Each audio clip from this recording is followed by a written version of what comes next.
ਅਧਿਆਇ 5ਵਾਂ। ਸੁਕਰਾਤ ਦੇ ਦਰਸ਼ਨ ਤੇ ਚਿੰਤਨ ਦੀ ਵਿਰਾਸਤ। ਸੁਕਰਾਤ ਦੀ ਮੌਤ ਦੁਨੀਆ ਦੇ ਦਰਸ਼ਨ ਦੇ ਇਤਿਹਾਸ ਦੀ ਬਹੁਤ ਦੁਰਲਭ ਘਟਨਾ ਸੀ। ਕਿਸੇ ਚਿੰਤਕ ਨੂੰ ਆਪਣੇ ਵਿਚਾਰਾਂ ਦੀ ਵੱਖਰਤਾ ਲਈ ਮੌਤ ਦੀ ਸਜ਼ਾ ਦਿੱਤੀ ਜਾਵੇ, ਇਹ ਸੰਸਾਰ ਵਿੱਚ ਉਦੋਂ ਤੱਕ ਨਹੀਂ ਵਾਪਰਿਆ ਸੀ।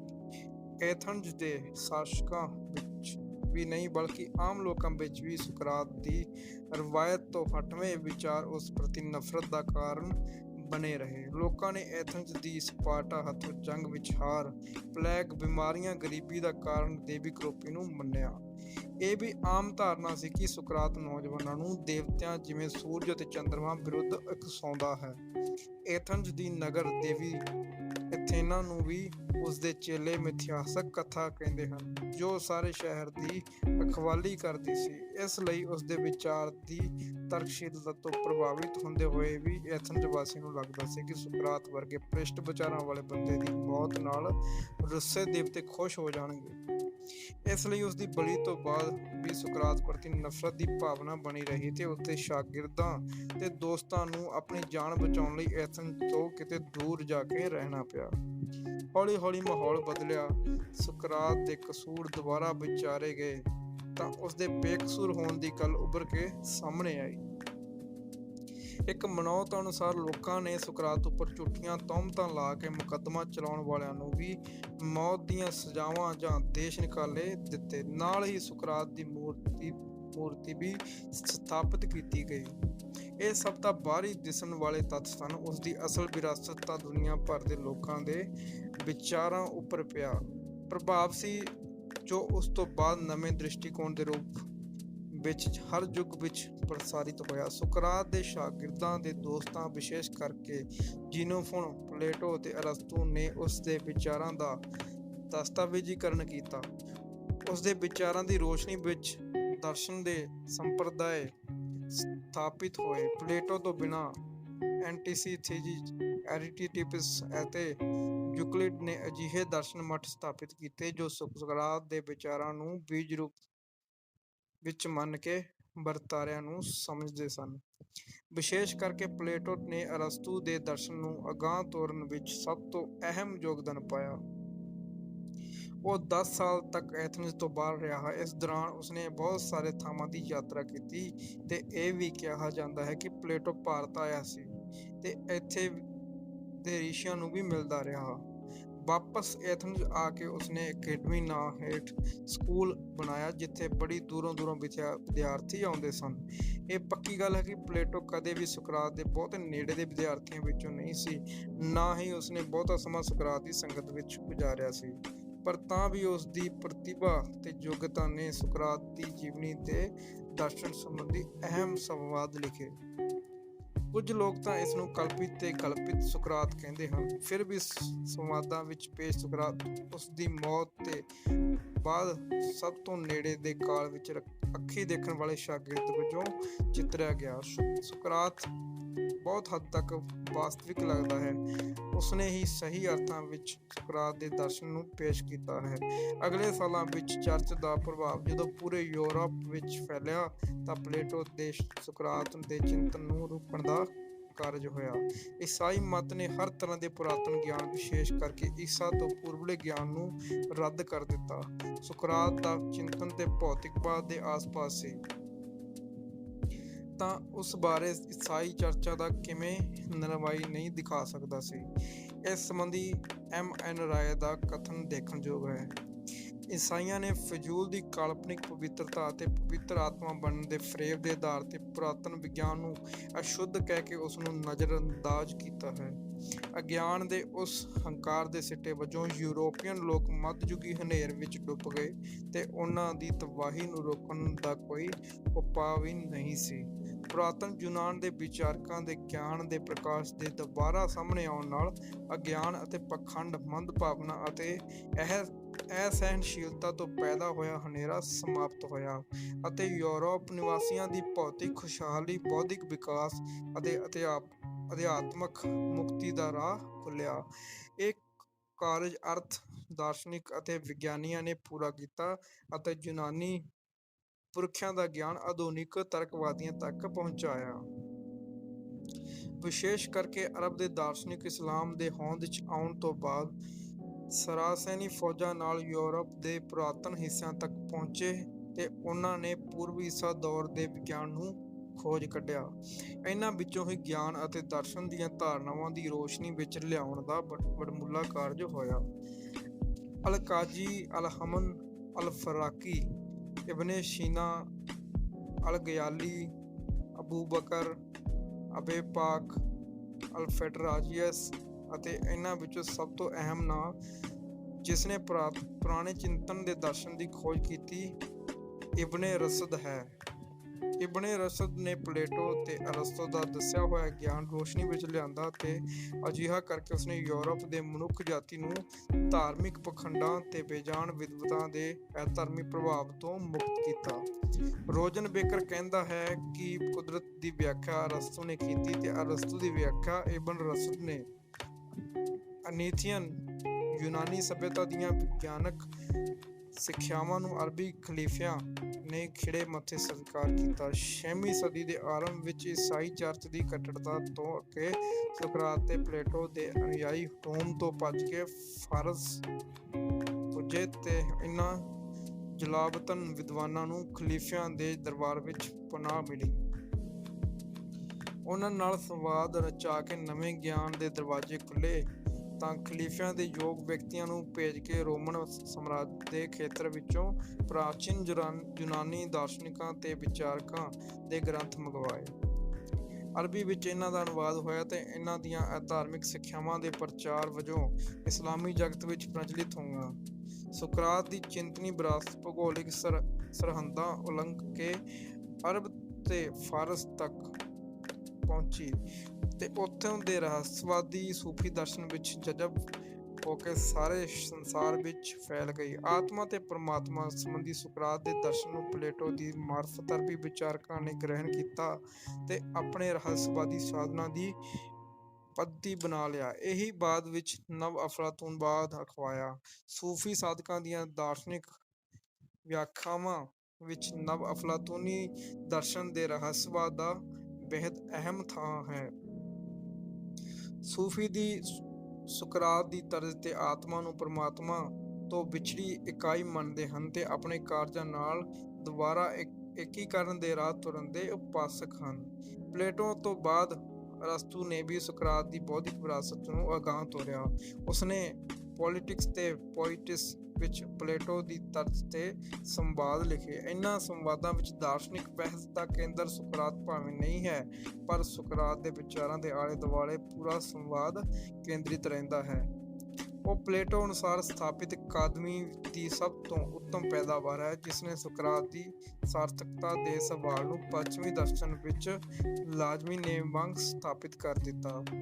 5 ਅਕਤੂਬਰ ਸੁਕਰਾਤ ਦੇ ਉਸ ਦਰਸ਼ਨ ਦੀ ਵਿਹਾਰਕ ਪ੍ਰਸੰਗਤਾ ਹੈ ਜੋ ਪਲੇਟੋ ਰਾਹੀਂ ਉਸ ਤੱਕ ਪਹੁੰਚੀ ਤੇ ਉਸ ਨੇ ਆਪਣੇ ਸ਼ਾਗਿਰਦ ਸਿਕੰਦਰ ਰਾਹੀਂ ਇੱਕ ਰਾਜ ਦੇ ਗਠਨ ਦੇ ਸੁਪਨੇ ਵਿੱਚ ਤਬਦੀਲ ਕਰਨ ਦੀ ਕੋਸ਼ਿਸ਼ ਕੀਤੀ। ਪਲੇਟੋ ਸੁਕਰਾਤ ਦੀ ਮੌਤ 399 ਈਸਾ ਪੂਰਵ ਤੋਂ ਬਾਅਦ ਇਟਲੀ ਦੇ ਸਿਸਲੀ ਅਤੇ ਉਸ ਤੋਂ ਬਾਅਦ ਮੈਗਾਰਾ ਗਿਆ। ਉਸਨੇ ਯੂਕਲਾਈਡਸ ਦਾ ਸਾਥ ਵੀ ਕੀਤਾ ਤੇ 388 ਈਸਾ ਪੂਰਵ ਦੇ ਆਸ-ਪਾਸ ਉਹ ਐਥਨਜ਼ ਪਰਤਿਆ। ਉਸਨੇ ਅਕਾਦਮੀ ਦੀ ਸਥਾਪਨਾ 387 ਈਸਾ ਪੂਰਵ ਵਿੱਚ ਕੀਤੀ। ਉਸ ਸਮੇਂ ਤੱਕ ਸੁਕਰਾਤ ਦੀ ਮੌਤ ਨੂੰ 12 ਵਰ੍ਹੇ ਤੋਂ ਵਧੇਰੇ ਸਮਾਂ ਬੀਤ ਚੁੱਕਾ ਸੀ ਤੇ ਅਰਸਤੂ ਦੀ ਉਮਰ 40 ਵਰ੍ਹਿਆਂ ਤੋਂ ਵੱਧ ਹੋ ਚੁੱਕੀ ਸੀ। ਉਹ ਤਦ ਤੱਕ ਆਪਣੇ ਕਈ ਸੰਵਾਦ ਲਿਖ ਚੁੱਕਾ ਸੀ। ਸਿਰਫ ਰਿਪਬਲਿਕ ਦਾ ਕੁਝ ਹਿੱਸਾ ਉਸਨੇ ਅਕਾਦਮਿਕ ਦੀ ਸਥਾਪਨਾ ਤੋਂ ਬਾਅਦ ਲਿਖਿਆ।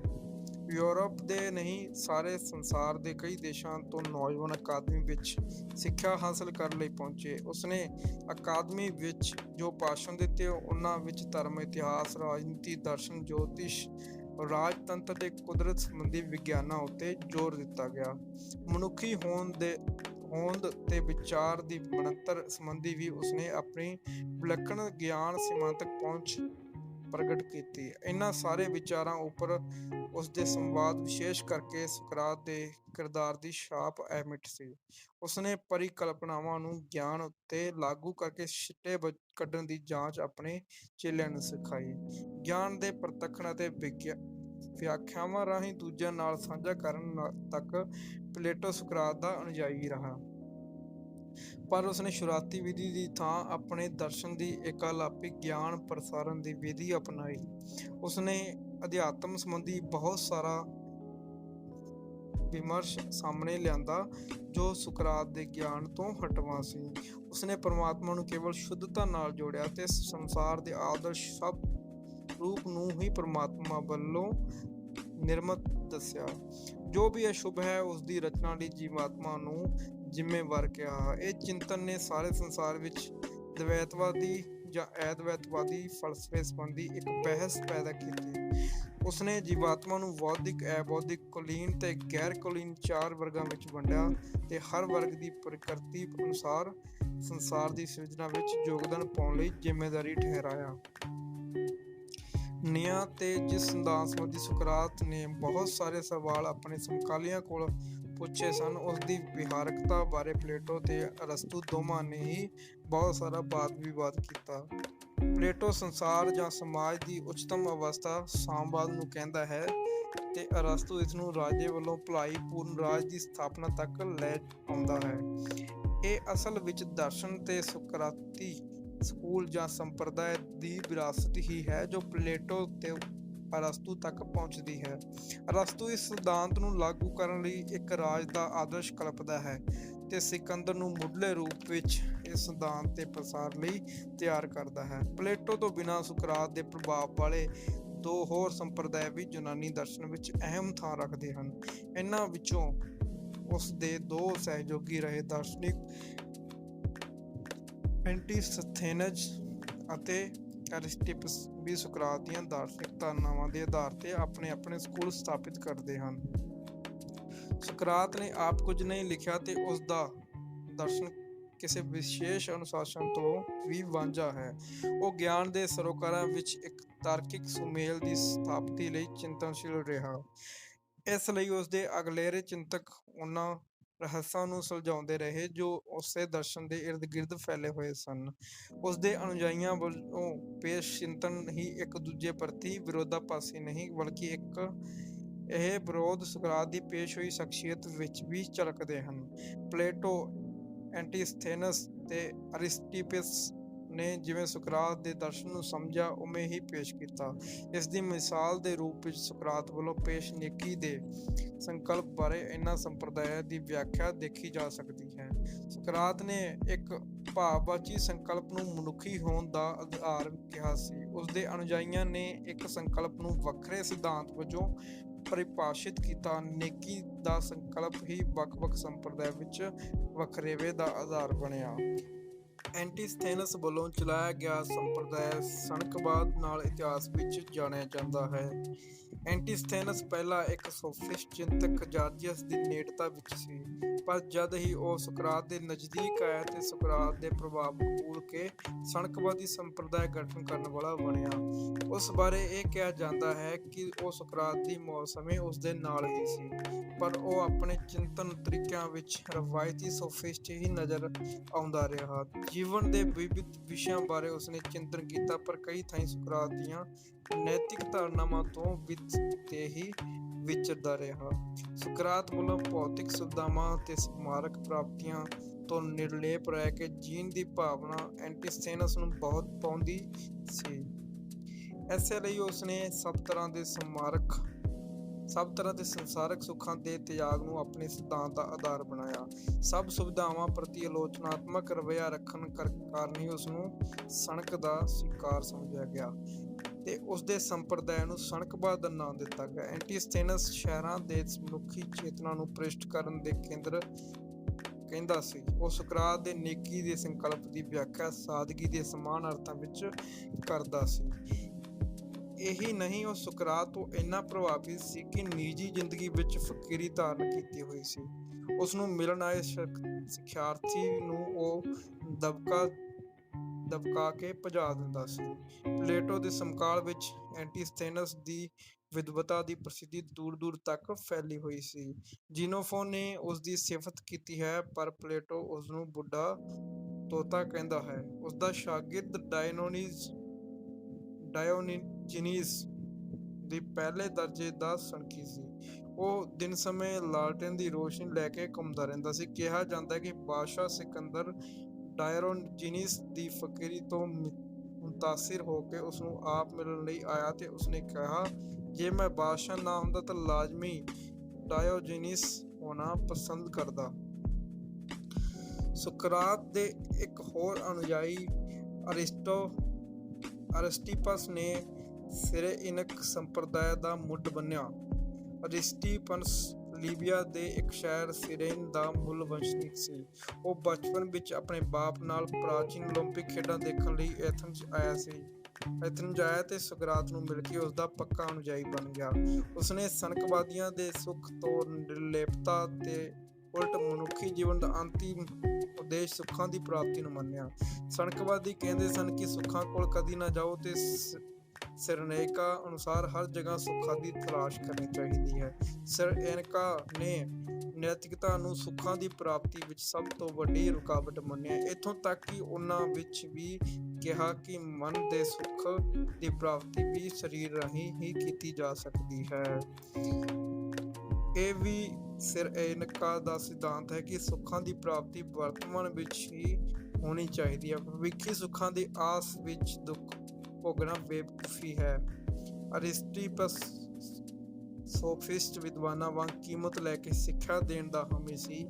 ਇਸ ਮਤ ਵਿੱਚ ਵਿਸ਼ੇਸ਼ ਗੱਲ ਇਹ ਵੀ ਹੈ ਕਿ ਅਰਿਸਟਿਪਸ ਤੋਂ ਬਾਅਦ ਉਸਦੀ ਪੁੱਤਰੀ ਇਰੇਟੇ ਇਸ ਸੰਪਰਦਾਇ ਦੀ ਸੰਚਾਲਕ ਬਣੀ। ਵੱਖਰੀ ਗੱਲ ਹੈ ਕਿ ਇਸ ਸੰਪਰਦਾਇ ਨੇ ਭੌਤਿਕ ਸੁੱਖਾਂ ਨੂੰ ਮਹੱਤਵ ਦੇ ਕੇ ਸੰਸਾਰਿਕਤਾ ਨੂੰ ਦਰਸ਼ਨ ਦਾ ਆਧਾਰ ਮੰਨਿਆ, ਪਰ ਸੁਕਰਾਤ ਦੇ ਦਰਸ਼ਨ ਦੇ ਨੀਤੀ ਪੱਖ ਦੀ ਬਰਬਾਦੀ ਇਸ ਸੰਪਰਦਾਇ ਦੀਆਂ ਚਿੰਤਨ ਮਾਨਤਾਵਾਂ ਵਿੱਚ ਨਜ਼ਰ ਆਉਣ ਲੱਗੀ।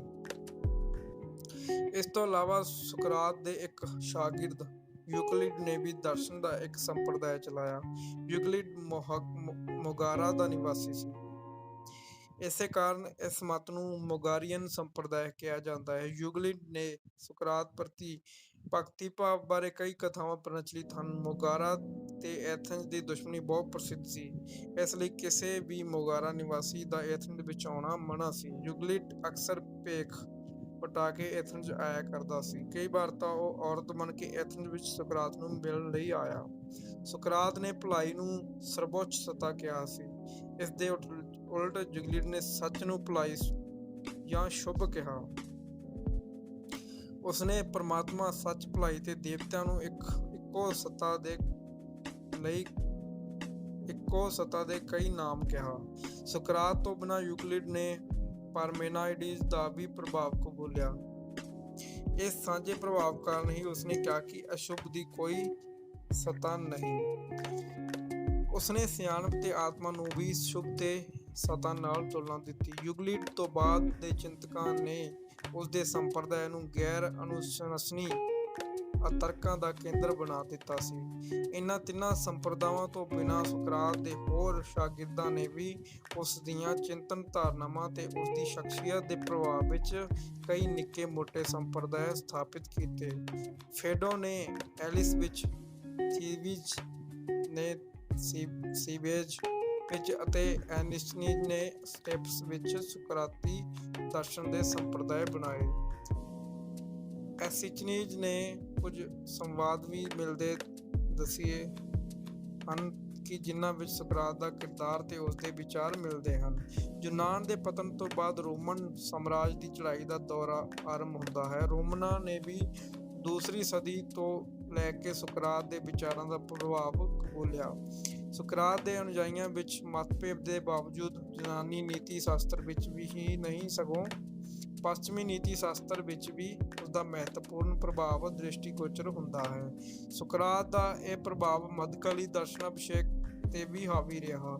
ਦੂਸਰੀ ਸਦੀ ਈਸਵੀ ਵਿੱਚ ਈਸਾਈਅਤ ਵਿੱਚ ਸੁਕਰਾਤ ਦਾ ਚਰਚਾ ਹੋਣਾ ਆਰੰਭ ਹੋਇਆ। ਈਸਾਈ ਮਤ ਦੀ ਸੰਸਥਾਗਤ ਪਹੁੰਚ ਚਰਚ ਰਾਹੀਂ ਲੋਕਾਂ ਤੱਕ ਪ੍ਰਸਾਰਿਤ ਹੁੰਦੀ ਸੀ ਤੇ ਚਰਚ ਵਿੱਚ ਗੁਨਾਹ ਬਖਸ਼ੀ ਦੀ ਇਤਿਹਾਸਿਕ ਉਦਾਹਰਨਾਂ ਦੇ ਕੇ ਸ਼ਰਧਾਲੂਆਂ ਤੱਕ ਗੱਲ ਪਹੁੰਚਾਉਣ ਦੀ ਰਵਾਇਤ ਸੀ। ਧਰਮ ਦਾ ਸੰਸਥਾਈ ਪ੍ਰਵਚਨ ਜਦੋਂ ਕਿਸੇ ਇਤਿਹਾਸਕ ਹਸਤੀ ਨੂੰ ਅਪਣਾ ਕੇ ਉਸ ਨੂੰ ਵਿਆਖਿਆ ਕਰਦਾ ਹੈ ਤਾਂ ਉਸ ਦੀ ਸ਼ਖਸੀਅਤ ਦੁਆਰੇ ਉਸਰੇ ਬਿੰਬ ਨੂੰ ਜਾਂ ਉਸ ਦੀਆਂ ਨੈਤਿਕਵਾਦੀ ਸਿੱਖਿਆਵਾਂ ਦਾ ਅਨੁਕੂਲ ਹੀ ਕਰਦਾ ਹੈ। ਤਰਕ ਤੋਂ ਤ੍ਰਹਿਦੀ ਧਰਮ ਦੀ ਸੰਸਥਾ ਉਸਨੂੰ ਹਸਤੀ ਦੀ ਤਰਕਸ਼ੀਲਤਾ ਦੀ ਕਤਈ ਚਰਚਾ ਨਹੀਂ ਕਰਦੀ। ਸੁਕਰਾਤ ਨਾਲ ਵੀ ਇਸ ਤਰ੍ਹਾਂ ਹੋਇਆ। ਈਸਾਈਅਤ ਵਿੱਚ ਸੁਕਰਾਤ ਦੀ ਸ਼ਖਸੀਅਤ ਨੂੰ ਧਾਰਮਿਕ ਖੰਡਨ ਮੰਡਣ ਲਈ ਵਰਤਿਆ ਗਿਆ। ਉਸ ਦੀ ਮੌਤ ਦੀ ਸਜ਼ਾ ਨੂੰ ਈਸਾਈ ਮਤ ਦੇ ਪ੍ਰਚਾਰਕਾਂ ਨੇ ਏਕਿਸ਼ ਬਰਬਾਦੀ ਵਿਚਾਰਾਂ ਵਜੋਂ ਪੇਸ਼ ਕੀਤਾ। ਦੂਸਰੀ ਸਦੀ ਈਸਵੀ ਦੇ ਗੁਨਾਹ ਬਖਸ਼ੀ ਸੰਪਰਦਾਇ ਦੇ ਵਿਆਖਿਆਕਾਰ ਜਸਟਿਨ ਦੇ ਸੁਕਰਾਤ ਦੀ ਉਦਾਹਰਨ ਦੇ ਕੇ ਈਸਾਈ ਮਤ ਵਿੱਚ ਨਾਸਤਿਕਤਾ ਜਾਂ ਬਹੁਦੇਵਵਾਦ ਦੇ ਸਿਧਾਂਤ ਦਾ ਖੰਡਨ ਕੀਤਾ। ਸੁਕਰਾਤ ਨੇ ਉਸਨੇ ਈਸਾ ਤੋਂ ਪਹਿਲਾਂ ਪੈਦਾ ਹੋਈ ਇੱਕ ਈਸ਼ਵਰ ਪ੍ਰਤੀ ਸਮਝ ਦੀ ਭਾਵਨਾ ਕਿਹਾ, ਜਿਸ ਅਨੁਸਾਰ ਸੁਕਰਾਤ ਨੇ ਓਲੰਪੀਅਨ ਦੇਵਤਿਆਂ ਦੀ ਜਾਂ ਸਰਵ ਸ਼ਕਤੀਮਾਨ ਪਰਮਾਤਮਾ ਦਾ ਸਿਧਾਂਤ ਪੇਸ਼ ਕੀਤਾ ਤੇ ਉਸਨੂੰ ਸਜ਼ਾ ਮਿਲੀ। ਮੱਧਕਾਲ ਦੇ ਆਰੰਭ ਵਿੱਚ ਸੰਤ ਅਗਸਟੀਨ ਨੇ ਸੁਕਰਾਤ ਨੂੰ ਈਸਾਈਅਤ ਦੀ ਅਗਾਊਂ ਪੈੜ ਮੰਨਣ ਤੋਂ ਇਨਕਾਰ ਕੀਤਾ। ਉਸਨੇ ਪਲੇਟੋ ਦਾ ਕੁਝ ਹੱਦ ਤੱਕ ਪ੍ਰਭਾਵ ਕਬੂਲ ਲਿਆ। ਕੁਝ ਈਸਾਈ ਧਰਮ ਪ੍ਰਚਾਰਕਾਂ ਨੇ ਸੁਕਰਾਤ ਨੂੰ ਵਧੀਆ ਇਨਸਾਨ ਵਜੋਂ ਲਿਖਿਆ ਤੇ ਉਸ ਦੀ ਮੌਤ ਨੂੰ ਅਨਿਆਇ ਕਿਹਾ। ਜਿਨ੍ਹਾਂ ਲੋਕਾਂ ਨੇ ਸੁਕਰਾਤ ਦੀ ਮੂਰਤੀ ਪੂਜਾ ਵਿਰੋਧ ਉੱਠੀ ਆਵਾਜ਼ ਕਿਹਾ, ਉਹਨਾਂ ਦੇ ਪਵਿੱਤਰ ਤਸਵੀਰਾਂ ਵਿੱਚ ਸੁਕਰਾਤ ਨੂੰ ਚਿਤਰਿਆ ਤੇ ਈਸਾਈਅਤ ਦੇ ਪ੍ਰਾਚੀਨ ਯੂਨਾਨੀ ਅੰਸ਼ਾਂ ਵਜੋਂ ਪੇਸ਼ ਕਰਕੇ ਉਸ ਦੀ ਮਹੱਤਤਾ ਪ੍ਰਗਟ ਕੀਤੀ। ਈਸਾਈਅਤ ਦੇ ਪ੍ਰਚਾਰਕਾਂ ਨੇ ਚਰਚ ਦੀਆਂ ਹਦਾਇਤਾਂ ਤੇ ਲੋੜਾਂ ਮੁਤਾਬਿਕ ਸੁਕਰਾਤ ਦੇ ਹਵਾਲੇ ਦੇ ਕੇ ਉਸ ਦੇ ਸੰਕਲਪ ਨੇਕੀ ਦੀ ਵਿਆਖਿਆ ਕੀਤੀ। ਧਾਰਮਿਕ ਨੈਤਿਕਤਾ ਲਈ ਸੁਖਾਵੇਂ ਨੇਕੀ ਦੇ ਸੰਕਲਪ ਨੂੰ ਸੁਕਰਾਤ ਦੇ ਪ੍ਰਸੰਗਾਂ ਨਾਲੋਂ ਤੋੜ ਕੇ ਉਸ ਵੱਲੋਂ ਨੇਕੀ ਦੇ ਰਾਹ ਤੇ ਦਿੱਤੀ ਸ਼ਹਾਦਤ ਵਜੋਂ ਪੇਸ਼ ਕਰਨ ਦਾ ਰੁਝਾਨ 10 ਸਦੀਆਂ ਤੱਕ ਯੂਰਪ ਦੇ ਹੋਰ ਥਾਵਾਂ ਤੋਂ ਜਾਰੀ ਰਿਹਾ। ਈਸਾਈ ਮਤ ਦੇ ਚਿੱਤਰਕਾਰਾਂ ਨੇ ਵੀ ਸੁਕਰਾਤ ਦੇ ਬਲੀਦਾਨ ਦੀਆਂ ਤਸਵੀਰਾਂ ਬਣਾਈਆਂ। ਇਸ ਤਰੀਕੇ ਨਾਲ ਸੁਕਰਾਤ ਦਾ ਬਿੰਬ ਪਰਮਾਰਥ ਦੇ ਰਸਤੇ ਤੇ ਤੁਰ ਕੇ ਸੰਕਟ ਭੋਗਦੇ ਕਿਸੇ ਸ਼ਰਧਾਲੂ ਵਾਲਾ ਬਣ ਗਿਆ। ਮੱਧਕਾਲ ਦੇ ਪ੍ਰਮੁੱਖ ਚਿੰਤਕਾਂ ਨੇ ਜਾਂ ਤਾਂ ਸੁਕਰਾਤ ਵੱਲ ਬਹੁਤ ਘੱਟ ਤਵੱਜੋ ਦਿੱਤੀ ਜਾਂ ਬਿਲਕੁਲ ਹੀ ਉਸਨੂੰ ਨਜ਼ਰਅੰਦਾਜ਼ ਕਰੀ ਰੱਖਿਆ। ਇਹ ਰਵੱਈਆ 15ਵੀਂ ਸਦੀ ਵਿੱਚ ਅਫਲਾਤੂਨਵਾਦ ਦੇ ਪੁਨਰ ਉਭਾਰ ਤੱਕ ਜਾਰੀ ਰਿਹਾ। ਇਸਲਾਮੀ ਚਿੰਤਕਾਂ ਵਿਸ਼ੇਸ਼ ਕਰਕੇ ਸੂਫੀ ਸਾਧਕਾਂ ਨੇ 7ਵੀਂ 8ਵੀਂ ਸਦੀ ਵਿੱਚ ਜੀਵਾਤਮਾ ਪਰਮਾਤਮਾ ਦੇ ਸੰਕਲਪਾਂ ਦੀ ਵਿਆਖਿਆ ਲਈ ਨਵ ਅਫਲਾਤੂਨੀ ਪ੍ਰਭਾਵ ਗ੍ਰਹਿਣ ਕੀਤੇ ਸਨ, ਜੋ ਸੂਫੀਅਤ ਦੇ ਪ੍ਰਸਾਰ ਨਾਲ ਅੱਧੀ ਦੁਨੀਆ ਤੱਕ ਫੈਲ ਗਏ। ਇਹਨਾਂ ਉੱਪਰ ਇਸਲਾਮੀ ਰਹੱਸਵਾਦ ਦੀ ਗੂੜ੍ਹੀ ਛਾਪ ਸੀ, ਜੋ ਤੇ ਸੁਕਰਾਤ ਜਾਂ ਪਲੇਟੋ ਦੇ ਸਿਧਾਂਤਾਂ ਦੀ ਪਛਾਣ ਲਈ 19ਵੀਂ ਸਦੀ ਤੱਕ ਉਡੀਕ ਕਰਨੀ ਪਈ। 19ਵੀਂ ਸਦੀ ਦੇ 3 ਪ੍ਰਸਿੱਧ ਦਾਰਸ਼ਨਿਕਾਂ ਨੇ ਸੁਕਰਾਤ ਦੇ ਦਰਸ਼ਨ ਅਤੇ ਉਸ ਦੀ ਸ਼ਖਸੀ ਵਿਲੱਖਣਤਾ ਦੀ ਪਛਾਣ ਕਰਕੇ ਉਸ ਬਾਰੇ ਸੋਚਿਆ। ਇਹਨਾਂ ਵਿੱਚੋਂ ਹੀਗਲ, ਕਿਰਕੇਗਾਰਦ ਅਤੇ ਨੀਤਸੇ ਪ੍ਰਮੁੱਖ ਹਨ। ਹੀਗਲ ਨੇ ਆਪਣੇ ਭਾਸ਼ਣਾਂ ਦਰਸ਼ਨ ਦਾ ਇਤਿਹਾਸ, ਜੋ 1805 ਤੇ 1806 ਦਿੱਤੇ ਸਨ, ਵਿੱਚ ਸੁਕਰਾਤ ਨੂੰ ਸਮਾਂਤਰ ਨੈਤਿਕ ਪਦਵੀਆਂ ਵਿੱਚ ਪਿਸਦਾ ਦੁਖਾਂਤਕ ਬਿੰਦੂ ਕਿਹਾ। ਸੁਕਰਾਤ ਤੋਂ ਪਹਿਲਾਂ ਯੂਨਾਨੀ ਵਾਸੀ ਦਰਸਾਏ ਗਏ ਨੈਤਿਕ ਮਾਰਗਾਂ ਦੇ ਪਾਂਧੀ ਸਨ, ਜਿਨ੍ਹਾਂ ਰਾਹੀਂ ਲੋਕਾਂ ਦੇ ਸੱਭਿਆਚਾਰਕ ਭਰੋਸਿਆਂ ਦੀ ਪਰਖ ਹੁੰਦੀ ਸੀ। ਸੁਕਰਾਤ ਨੇ ਨੈਤਿਕਤਾ ਨੂੰ ਵਿਅਕਤੀਗਤ ਅਤੇ ਪਰਤਵੀ ਭਾਵਨਾ ਕਿਹਾ। ਇਸ ਤਰ੍ਹਾਂ ਹੀਗਲ ਨੇ ਸੁਕਰਾਤ ਦੇ ਸਮਾਜਿਕ ਸੰਦਰਭਾਂ ਨੂੰ ਨਿਰੋਲ ਨਿੱਜੀ ਭਾਂਤ ਦਾ ਸੰਚਾਰਕ ਵਿਧਾਨ ਬਣਾ ਦਿੱਤਾ। ਕਿਰਕੇਗਾਰਦ ਨੇ ਆਪਣੇ ਆਰੰਭਲੇ ਕਾਲਜ ਵਿੱਚ ਸੁਕਰਾਤ ਬਾਰੇ ਕਾਫੀ ਗੂੜ੍ਹੀ ਚਰਚਾ ਛੇੜੀ। ਉਸਨੇ ਈਸਾਈਅਤ ਦੇ ਸੁਖ ਭਾਵਨਾ ਅਤੇ ਸੁਕਰਾਤ ਦੇ ਦੁਖਾਂਤ ਨੂੰ ਸਮਾਂਤਰ ਰੱਖ ਕੇ ਵਿਚਾਰਿਆ। ਇੱਕ ਦਾਰਸ਼ਨਿਕ ਬਦਲ ਰਹੇ ਉਤਪਾਦਨੀ ਸਮੀਕਰਨਾਂ ਨੂੰ ਮਨੁੱਖੀ ਦੁਖਾਂਤ ਅਤੇ ਵਿਡੰਬਨਾ ਦੇ ਹਵਾਲੇ ਨਾਲ ਸਮਝਣ ਦੀ ਕੋਸ਼ਿਸ਼ ਕਰ ਰਹੇ ਸਨ। ਨੀਤਸੇ ਨੇ ਸੰਸਾਰ ਦੀ ਭੌਤਿਕਤਾ ਦੇ ਇਤਿਹਾਸ ਵਿੱਚ ਸੁਕਰਾਤ ਨੂੰ ਈਸਾ ਦੇ ਸਮਾਂਤਰ ਸਮੂਹਿਕਤਾ ਦੀ ਭਲਾਈ ਲਈ ਨਿੱਜੀ ਦੁੱਖ ਭੋਗਣ ਵਾਲਾ ਕਿਹਾ। ਉਸਨੇ ਅਨੁਸਾਰ ਇਹਨਾਂ ਇਤਿਹਾਸਕ ਸ਼ਖਸੀਅਤਾਂ ਨੇ ਜੋ ਨਿੱਜੀ ਦੁਖਾਂਤ ਭੋਗਿਆ, ਉਸਦਾ ਸੁਖਮਈ ਹਿੱਸਾ ਇਹੀ ਹੈ ਕਿ ਇਹਨਾਂ ਤੋਂ ਬਾਅਦ ਸੰਸਾਰ ਨੇ ਇਹ ਸਿਧਾਂਤ ਸਵੀਕਾਰ ਕਰ ਲਏ ਜਿਨ੍ਹਾਂ ਲਈ ਇਹਨਾਂ ਨੇ ਜਾਨ ਦਿੱਤੀ ਸੀ। ਨੀਤਸੇ ਨੇ 1872 ਵਿੱਚ ਪ੍ਰਕਾਸ਼ਿਤ ਆਪਣੇ ਕਾਰਜ ਦੁਖਾਂਤ ਦਾ ਜਨਮ ਵਿੱਚ ਸੁਕਰਾਤ ਬਾਰੇ ਵਿਚਾਰ ਕੀਤੀ। ਉਸਨੇ ਯੂਨਾਨੀ ਤਰਾਸਦੀ ਦੀਆਂ 2 ਧਾਰਮਿਕ ਪੱਧਤੀਆਂ ਅਪੋਲੋਨੀਅਤ ਅਤੇ ਡਾਇਨਾਈਸੀਅਨ ਨੂੰ ਉਹਨਾਂ ਦੇ ਦੇਵਤਿਆਂ ਦੇ ਗੁਣਾਂ ਦੇ ਬਹਾਨੇ ਪਰਮਾਤਮਾ ਬਾਰੇ 2 ਵੱਖਰੇ ਵਿਚਾਰਕ ਸੰਕਲਪਾਂ ਦਾ ਨਾਂ ਦਿੱਤਾ। ਨੀਤਸੇ ਨੇ ਇੱਕ ਨਵਾਂ ਸ਼ਬਦ ਸੁਕਰਾਤਵਾਦ ਵੀ ਵਰਤਿਆ, ਉਸਦਾ ਕਥਨ ਹੈ, ਸੁਕਰਾਤਵਾਦ ਨੇ ਸਥਾਪਿਤ ਕਲਾ ਤੇ ਮੌਜੂਦ ਨੈਤਿਕਤਾ ਨੂੰ ਰੱਦ ਕੀਤਾ। ਆਪਣੇ ਆਪ ਨੂੰ ਨਿਸ਼ਾਨੇ ਤੇ ਕੇਂਦਰਿਤ ਕਰਦਿਆਂ ਸੁਕਰਾਤ ਨੇ ਆਪਣੀ ਮੁੱਖ ਜ਼ਿੰਮੇਦਾਰੀ ਸਮਝ ਕੇ ਹੋਂਦ ਦੇ ਸਹੀ ਅਰਥ ਦਿੱਤੇ। ਉਸਨੇ ਇਕੱਲਿਆਂ ਹੀ ਵੱਡੀ ਸ਼ਕਤੀ ਦੀ ਭਾਵਨਾ ਅਤੇ ਨਿਰਾਰਥਕਤਾ ਦੀ ਪੇਸ਼ਕਾਰੀ ਨਾਲ ਜੁੜ ਕੇ ਵੱਖਰੇ ਸੱਭਿਆਚਾਰ, ਕਲਾ ਤੇ ਸਦਾਚਾਰ ਨੂੰ ਲੈ ਕੇ ਨਵੀਂ ਦੁਨੀਆ ਨੂੰ ਛੂਹਣ ਤੇ ਸਾਨੂੰ ਖੁਸ਼ੀ ਨਾਲ ਭਰ ਦਿੱਤਾ। ਬਾਅਦ ਵਾਲੀਆਂ ਲਿਖਤਾਂ ਵਿੱਚ ਨੀਤਸ਼ੇ ਸੁਕਰਾਤ ਦੇ ਦਰਸ਼ਨ ਦੀ ਪੱਧਰੀ ਨੂੰ ਵਿੱਚ ਵਿਚਾਲੇ ਦੀ ਨਿਆਣ ਲਈ ਤਾਂ ਜੂਝ ਸਕਣ ਵਾਲੀ ਮਿੱਥਲ ਚੇਤਨਾ ਕਹਿੰਦਾ ਹੈ। ਉਸ ਅਨੁਸਾਰ ਕਿ ਅੰਤ ਵਿੱਚ ਉਸਨੇ ਮੌਤ ਦੇ ਹੌਸਲੇ ਨੂੰ ਆਪਣੀ ਸਿਆਣਪ ਕਹਾ। ਅੰਤ ਵਿੱਚ ਜ਼ਹਿਰ ਐਥਨਜ਼ ਨੇ ਨਹੀਂ, ਸੁਕਰਾਤ ਨੇ ਪੀਤਾ ਸੀ। ਉਸਨੇ ਜ਼ੋਰ ਦਿੱਤਾ ਕਿ ਉਸਨੂੰ ਜ਼ਹਿਰ ਪਿਆਇਆ ਜਾਵੇ। ਸੁਕਰਾਤ ਭੌਤਿਕਵਾਦੀ ਨਹੀਂ ਸੀ। ਉਸਨੇ ਹੌਲੀ ਜਿਹੀ ਕਿਹਾ, ਮੌਤ ਹੀ ਬਿਮਾਰੀ ਦਾ ਇਲਾਜ ਹੈ। ਉਹ ਲੰਮੇ ਸਮੇਂ ਤੋਂ ਬਿਮਾਰ ਸੀ। ਵਿਕਟੋਰੀਅਨ ਦੌਰ ਵਿੱਚ ਉਪਯੋਗਤਾਵਾਦੀ ਚਿੰਤਕਾਂ ਨੇ ਸੁਕਰਾਤ ਦੀ ਮੌਤ ਨੂੰ ਈਸਾਈ ਤਿਆਗ ਦੇ ਆਦਰਸ਼ ਨਾਲ ਤੁਲਨਾਇਆ। ਇਸ ਵਿਚਾਰ ਦੇ ਧਾਰਕਾਂ ਅਨੁਸਾਰ ਉਹ ਵਿਗਿਆਨਿਕ, ਤਾਰਕਿਕ ਅਤੇ ਵਿਗਿਆਨਕ ਵਿਸ਼ਵ ਦ੍ਰਿਸ਼ਟੀ ਲਈ ਸ਼ਹੀਦ ਹੋ ਗਿਆ ਸੀ। ਜੈਨ ਸਟੂਅਰਟ ਮਿਲਜ਼ ਨੇ ਈਸਾ ਤੇ ਸੁਕਰਾਤ ਨੂੰ ਇੱਕੋ ਜਿਹੀਆਂ ਹਸਤੀਆਂ ਤੇ ਇੱਕੋ ਜਿਹੇ ਗੁਣਾਂ ਰਾਹੀਂ ਇੱਕੋ ਜਿਹੇ ਉਦੇਸ਼ ਤੱਕ ਪਹੁੰਚਣ ਵਾਲੇ ਚਿੰਤਕ ਕਿਹਾ। 19ਵੀਂ ਸਦੀ ਵਿੱਚ ਪਲੇਟੋ ਦਾ ਅਨੁਵਾਦ ਕਰਨ ਵਾਲੇ ਮੁੱਖ ਵਿਦਵਾਨ ਬੈਂਜਾਮਿਨ ਜੇਵੈਂਟ ਨੇ ਆਕਸਫੋਰਡ 'ਚ ਆਪਣੇ ਵਿਦਿਆਰਥੀਆਂ ਨੂੰ ਜਿਨ੍ਹਾਂ ਦੋ ਜੀਵਨੀਆਂ ਦੀ ਪੜਤਾਲ ਲਈ ਪ੍ਰੇਰਿਤ ਕੀਤਾ, ਉਹ ਈਸਾ ਤੇ ਸੁਕਰਾਤ ਦੀਆਂ ਸਨ। ਸੁਕਰਾਤ ਨੂੰ ਵਿਰੋਧਾਭਾਸੀ ਸ਼ਖਸੀਅਤ ਵਜੋਂ ਵਿਖਾਉਣ ਦੀਆਂ ਕੋਸ਼ਿਸ਼ਾਂ 20ਵੀਂ ਸਦੀ ਵਿੱਚ ਜਾਰੀ ਰਹੀਆਂ।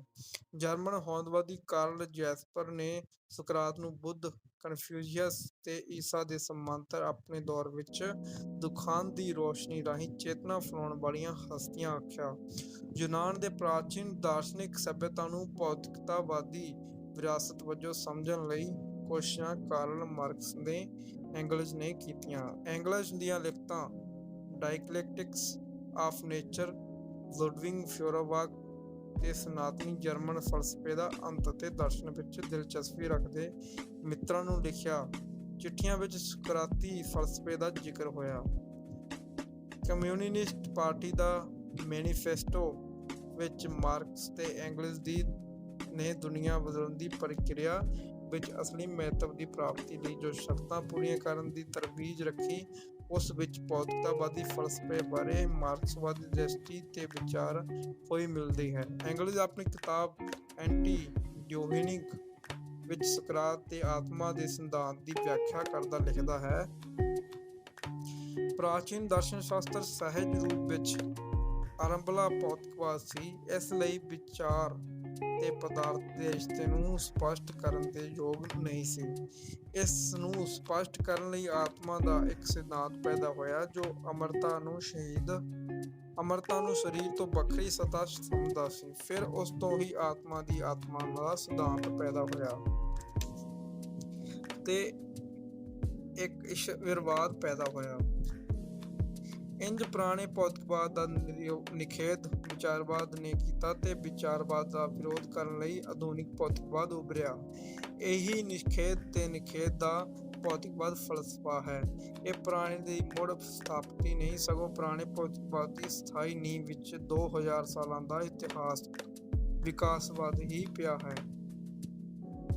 ਐਂਗਲਜ਼ ਸੁਕਰਾਤ ਤੇ ਅਰਸਤੂ ਦੀ ਸੰਸਾਰ ਨੂੰ ਪਦਾਰਥ ਮੰਨਣ ਦੀ ਵਿਆਖਿਆ ਦਾ ਹਵਾਲਾ ਵੀ ਦਿੰਦਾ ਹੈ।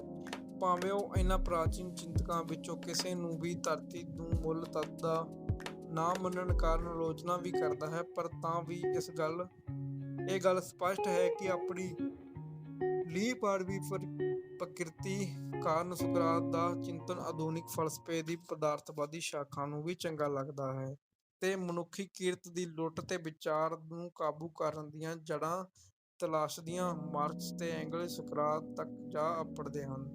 20ਵੀਂ ਸਦੀ ਦੇ ਆਰੰਭ ਤੇ 19ਵੀਂ ਸਦੀ ਦੇ ਅੰਤ ਤੱਕ ਸੁਕਰਾਤ ਦਾ ਫਲਸਫਾ ਨਵੇਂ ਨਜ਼ਰੀਏ ਤੋਂ ਬਹਿਸ ਦੇ ਕੇਂਦਰ ਵਿੱਚ ਆਉਂਦਾ ਹੈ। ਇਸ ਵਾਰ ਇਸ ਸੁਕਰਾਤ ਦੇ ਲੋਕਤੰਤਰੀ ਸੰਬੰਧੀ ਵਿਚਾਰਾਂ ਦੀ ਰੋਸ਼ਨੀ ਵਿੱਚ ਪੂੰਜੀਵਾਦੀ ਸ਼ਾਸਨ ਵਿਵਸਥਾ ਜਾਂ ਸਮਾਜਵਾਦੀ ਨਿਰਕੁਸ਼ਤਾ ਵਿਚਕਾਰ ਲਗਾਤਾਰ ਬਹਿਸ ਚੱਲਦੀ ਹੈ। ਲਿਓ ਸਤਰਾਸ, ਹਨਾ ਅਰਟੈਂਟ ਤੇ ਕਾਰਲ ਪੋਖਰ ਵਰਗੇ ਰਾਜਨੀਤੀ ਸ਼ਾਸਤਰੀ ਨਵੇਂ ਸੰਸਾਰ ਦੇ ਰਾਜਸੀ ਦ੍ਰਿਸ਼ ਬਾਰੇ ਚਰਚਾ ਕਰਦਿਆਂ ਸੁਕਰਾਤ ਦੀਆਂ ਧਾਰਨਾਵਾਂ ਨੂੰ ਨਜ਼ਰਅੰਦਾਜ਼ ਨਹੀਂ ਕਰ ਪਾਉਂਦੇ। ਸ਼ਾਸਤਰ ਸੁਕਰਾਤ ਦੀ ਕੁਰਬਾਨੀ ਨੂੰ ਹੋਂਦ ਦੇ ਸਮਾਜਿਕ ਅਰਥਾਂ ਵਿੱਚ ਜਿਉਂਦੇ ਰਹਿਣ ਦੀ ਬੌਧਿਕ ਲਾਲਸਾ ਨਾਲ ਜੋੜਦਾ ਹੈ। ਇੱਥੋਂ ਤੱਕ ਕਿ ਮੇਨਟੇਨੈਂਸ ਆਫ ਸਿਵਿਲਾਈਜੇਸ਼ਨ ਕਿਤਾਬ ਵਿੱਚ ਮਿਸ਼ੇਲ ਫੂਕੋ ਨੂੰ ਸੁਕਰਾਤ ਦਾ ਸਵੈ ਪ੍ਰਤੀਬਿੰਬ ਦਾ ਸਿਧਾਂਤ ਬਹੁਤ ਪ੍ਰਭਾਵਿਤ ਕਰਦਾ ਹੈ। ਜੀ ਮੂਰ ਨੂੰ ਬਰਟਰੈਂਡ ਰਸਲ ਦਾ ਵਿਆਖਿਆਵਾਂ ਦੇ ਨਵੇਂ ਯੁੱਗ ਅਨੁਸਾਰ ਪਰਿਭਾਸ਼ਾ ਦੀ ਤਲਾਸ਼ ਕਰਦਿਆਂ ਸੁਕਰਾਤ ਦੇ ਪ੍ਰਤੱਖਣ ਅਤੇ ਵਿਆਖਿਆ ਦੇ ਸਿਧਾਂਤ ਨੂੰ ਆਪਣੀ ਸਮਝਦਾਰੀ ਦਾ ਹਿੱਸਾ ਬਣਾਉਂਦੇ ਹਨ। ਇਹ ਸਾਰੀ ਚਰਚਾ ਤੋਂ ਸਿੱਟਾ ਇਹੀ ਨਿਕਲਦਾ ਹੈ ਕਿ ਸੁਕਰਾਤ ਚਿੰਤਨ ਤੇ ਦਰਸ਼ਨ ਵਿੱਚੋਂ ਕਈ ਗੈਰ ਹਾਜ਼ਰ ਨਹੀਂ ਹੁੰਦਾ। ਜਦੋਂ ਇਤਿਹਾਸ ਨੇ ਰਵਾਇਤ ਨੂੰ ਵਿੱਢ ਮਾਰਨ ਲਈ ਦਰਸ਼ਨ ਵਿੱਚੋਂ ਉਦਾਹਰਨਾਂ ਦੀ ਤਲਾਸ਼ ਕੀਤੀ, ਸੁਕਰਾਤ ਆਪਣੇ ਤੋਂ ਪੁਰਾਣੀ ਸਾਰੀ ਰਵਾਇਤ ਨੂੰ ਸਿਰ ਭਾਰ ਖੜਾ ਕਰਨ ਵਾਲੇ ਚਿੰਤਕ ਵਜੋਂ ਸਾਹਮਣੇ ਆਇਆ। ਜਦੋਂ ਵੀ ਚਿੰਤਨ ਨੇ ਸਮਾਰਕ ਪ੍ਰਾਪਤੀਆਂ ਤੋਂ ਨਿਰਲੇਪ ਅਤੇ ਵਡੇਰਾ ਸਮਝਣ ਦੀ ਮਿਸਾਲ ਦੇਣੀ ਪਈ, ਸੁਕਰਾਤ ਦੀ ਦਰਵੇਸ਼ੀ ਅੱਖੋਂ ਪਰੋਖੇ ਨਹੀਂ ਹੋਈ। ਜਦੋਂ ਗਿਆਨ ਨੂੰ ਆਜ਼ਾਦੀ, ਸਮਾਨਤਾ ਤੇ ਭਾਈਚਾਰੇ ਲਈ ਵਰਤਣ ਤੇ ਮਨੁੱਖੀ ਬਿਹਤਰੀ ਦੇ ਸਵਾਲਾਂ ਨੂੰ ਮੁਖਾਤਿਬ ਹੋਣ ਦਾ ਸਮਾਂ ਆਇਆ, ਸੁਕਰਾਤ ਚੇਤੇ ਵਿੱਚ ਆ ਗਿਆ। ਇੱਥੇ ਤੱਕ ਕਿ ਵਿਸ਼ਵ ਦੇ ਚਿੰਤਕਾਂ ਨੇ ਚਿੰਤਨ ਦੀਆਂ ਸਥਾਪਨਾਵਾਂ ਲਈ ਆਪੇ ਨੂੰ ਕੁਰਬਾਨ ਕਰਨ ਦੀ ਮਿਸਾਲ ਵਜੋਂ ਵੀ ਸੁਕਰਾਤ ਨੂੰ ਹਮੇਸ਼ਾ ਯਾਦ ਰੱਖਿਆ। ਬਰਟਰੈਂਡ ਰਸਲ ਅਨੁਸਾਰ ਸੰਸਾਰ ਐਸੀਆਂ ਉਦਾਹਰਨਾਂ ਨਾਲ ਭਰਿਆ ਪਿਆ ਹੈ ਜਦੋਂ ਰਾਜਿਆਂ ਤੇ ਸੁਲਤਾਨਾਂ ਨੇ ਆਪਣੀ ਰਿਆਸਤ ਨੂੰ ਬਚਾਉਣ ਲਈ ਆਪਣੀ ਜਾਨ ਦੀ ਆਹੂਤੀ ਦਿੱਤੀ, ਪਰ ਇਹ ਮਾਣ ਸੁਕਰਾਤ ਦੇ ਹਿੱਸੇ ਹੀ ਆਇਆ ਕਿ ਉਹ ਚਿੰਤਨ ਨੂੰ ਅਮੋੜ ਬੇਗ ਵਾਂਗ ਮੰਨਦਾ ਹੋਇਆ ਇਸ ਦੀ ਸ਼ੁੱਧਤਾ ਸਾਬਿਤ ਕਰਨ ਲਈ ਆਪੇ ਨੂੰ ਕੁਰਬਾਨ ਕਰ ਗਿਆ। ਸੁਕਰਾਤ ਦੇ ਚਿੰਤਨ ਵਿੱਚ ਮਨੁੱਖੀ ਨੇਕੀ ਅਤੇ ਸ਼ੁਭ ਤਿੰਨ ਜੁਜ਼ ਹਨ ਜਿਨ੍ਹਾਂ ਦੇ ਸਹੀ ਸੰਦਰਭਾਂ ਦੀ ਤਲਾਸ਼ ਉਸਦਾ ਮੁੱਖ ਫਿਕਰ ਹੈ। ਵਿਸ਼ੇਸ਼ ਤੌਰ ਤੇ ਉਹ ਸ਼ੁਭ ਨੂੰ, ਚੰਗਿਆਈ ਨੂੰ ਸੰਸਾਰ ਦੀ ਆਪਸੀ ਸਾਂਝ ਤੇ ਬਿਹਤਰੀ ਲਈ ਕਾਰਜਸ਼ੀਲ ਸ਼ਕਤੀ ਮੰਨਦਾ ਹੈ। ਇਸ ਸ਼ੁਭ ਦੀ ਤਲਾਸ਼ ਲਈ ਮਨੁੱਖਤਾ ਨੂੰ ਸਭਿਅਤਾ ਵਿੱਚ ਵਿਆਪਤ ਵਿਰੋਧ ਤੇ ਰੁਕਾਵਟਾਂ ਨਾਲ ਖਹਿਣਾ ਪੈਂਦਾ ਹੈ। ਇਹ ਕਸਰ ਕਈ ਵਾਰ ਆਪਾ ਤਿਆਗ ਤੱਕ ਪਹੁੰਚ ਜਾਂਦੀ ਹੈ। ਸੁਕਰਾਤ ਨੇ ਨਿੱਜੀ ਹਿੱਤਾਂ ਤੇ ਲਾਭਾਂ ਦੀ ਥਾਂ ਪਰਤ ਦੀ ਭਲਾਈ ਨੂੰ ਚਿੰਤਕ ਦੀਆਂ ਜ਼ਿੰਮੇਵਾਰੀਆਂ ਵਜੋਂ ਸਥਾਪਿਤ ਕੀਤਾ। ਉਹ ਅਸਲੀ ਦਾਰਸ਼ਨਿਕ ਵਾਂਗ ਜੀਵਿਆ ਤੇ ਅਸਲੀ ਦਾਰਸ਼ਨਿਕ ਵਾਂਗ ਕੁਰਬਾਨ ਹੋਇਆ। ਸੁਕਰਾਤ ਮਨੁੱਖੀ ਇਤਿਹਾਸ ਦਾ ਉਹ ਤਰੁਤਾਰਾ ਹੈ ਜਿਸ ਦੀ ਚਮਕ ਕਦੇ ਵੀ ਫਿੱਕੀ ਨਹੀਂ ਪਵੇਗੀ, ਬਲਕਿ ਇਸ ਧਰਤੀ ਉੱਪਰ ਮਨੁੱਖੀ ਹੋਂਦ ਦੀ ਸਲਾਮਤੀ ਤੱਕ ਉਹ ਵਿਚਾਰਾਂ ਦੇ ਅਮਲ ਦੀ ਸਾਂਝ ਲਈ ਦੁਨੀਆ ਦੇ ਦਾਰਸ਼ਨਿਕਾਂ ਨੂੰ ਵੰਗਾਰਦਾ ਰਹੇਗਾ।